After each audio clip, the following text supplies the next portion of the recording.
നമസ്കാരം, nation news ലൈവിലേക്ക് സ്വാഗതം. സാമൂഹ്യ സുരക്ഷാ ക്ഷേമനിധി പെൻഷൻ ഗുണഭോക്താക്കൾക്ക് നവംബറിൽ 3600 രൂപ വീതം ക്ഷേമ പെൻഷൻ ലഭിക്കും. ഇതിനായി 1864 കോടി രൂപ അനുവദിച്ചതായി ധനകാര്യമന്ത്രി KN ബാലഗോപാൽ അറിയിച്ചു. വർദ്ധിപ്പിച്ച 2000 രൂപ പെൻഷൻ നവംബറിൽ തന്നെ വിതരണം ആരംഭിക്കുകയാണ്. അതിനോടൊപ്പം നേരത്തെ ഉണ്ടായിരുന്ന കുടിശ്ശികയിലെ അവസാന ഗഡുവും ലഭിക്കും. നവംബർ 20 മുതൽ പെൻഷൻ വിതരണം ആരംഭിക്കും.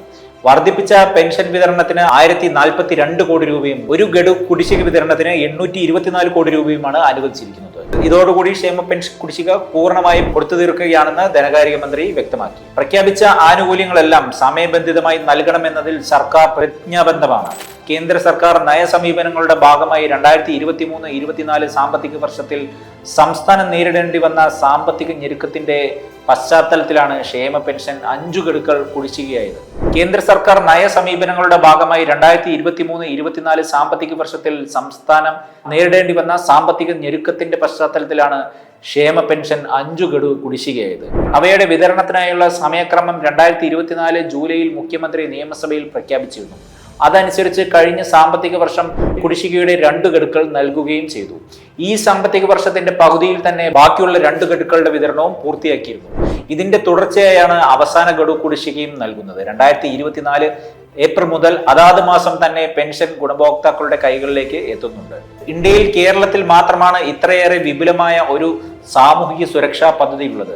സാർവത്രിക ക്ഷേമ പെൻഷൻ ഉറപ്പാക്കിയ ഏക സംസ്ഥാനം കേരളമാണ്. പ്രതിമാസം മുടക്കമില്ലാതെ 62 ലക്ഷത്തോളം പേർക്കാണ് പെൻഷൻ ലഭിക്കുന്നത്. ഗുണഭോക്താക്കളിൽ പകുതിയോളം പേർക്ക് ബാങ്ക് അക്കൗണ്ട് വഴിയും ബാക്കിയുള്ളവർക്ക് സഹകരണ ബാങ്കുകൾ വഴി വീട്ടിലും പെൻഷൻ എത്തിക്കുന്നു. വർദ്ധിപ്പിച്ച പെൻഷൻ വിതരണത്തിനായി പ്രതിമാസം 1050 കോടിയോളം രൂപ വേണ്ടിവരും.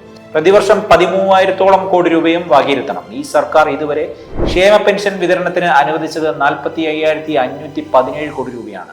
ഒന്നാം പിണറായി സർക്കാരിന്റെ കാലയളവിൽ 35,154 കോടി രൂപ വിതരണം ചെയ്തു. ഇത് 2011 മുതൽ 16 വരെയുള്ള കാലത്തെ 18 മാസത്തെ കുടിശ്ശിക ഉൾപ്പെടെയാണ്. 9.5 വർഷം കൊണ്ട് സർക്കാർ ചെലവിട്ടത് 80,671 കോടി രൂപയാണ്.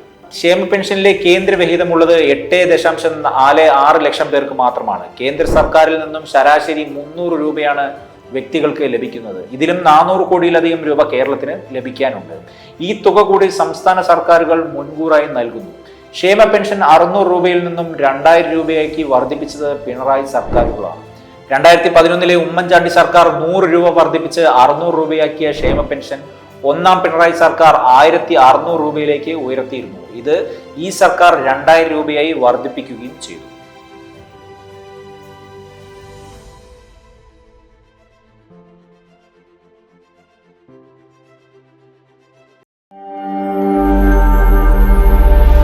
നാഷൻ ന്യൂസ് ലൈവ്, സത്യം, ചരിത്രം, വർത്തമാനം.